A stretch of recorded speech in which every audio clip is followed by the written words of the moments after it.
Hi అండి. ఎంతో easy and tasty అయిన అలసంద వడలు ప్రిపేర్ చేసేసుకుందాం. ముందుగా అలసందలను ఓవర్ నైట్ అంతా నానబెట్టేసుకుని కడిగేసేసుకుని గ్రైండర్లో వేసుకోవాలి. మనం గారెల పిండి ఎలా అయితే రుబ్బుకుంటామో అలానే అలసందలను కూడా రుబ్బేసేసుకుని ఒక గిన్నెలో వేసుకోవాలి.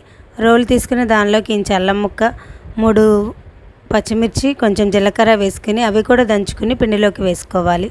రుచికి సరిపడా ఉప్పు, కరివేపాకు, పుదీనా వేసేసుకుని కలిపేసేసుకుని పక్కన పెట్టుకోవాలి. డీప్ ఫ్రైకి సరిపడా ఆయిల్ పెట్టేసేసుకుని ఈ ఆయిల్లోకి అలసంద వడలను వేసేసుకోవడమేనండి. కొంచెం కాలిన తర్వాత ఇవి తీసేసేసుకుని ఒక గిన్నెలో వేసుకున్నాను. అలాగే సెకండ్ బ్యాచ్ కూడా వేసేసుకుంటున్నాను. ఒకసారి ఫ్రై చేయకుండా 2 టైమ్స్గా ఫ్రై చేస్తే మనకి లోన సాఫ్ట్గా బయట క్రిస్పీగా చాలా టేస్టీగా ఉంటాయండి.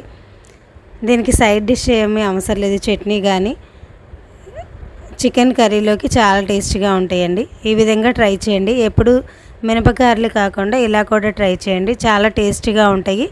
డిఫరెంట్గా అనిపిస్తుంది. నచ్చితే లైక్ చేయండి, షేర్ చేయండి, సబ్స్క్రైబ్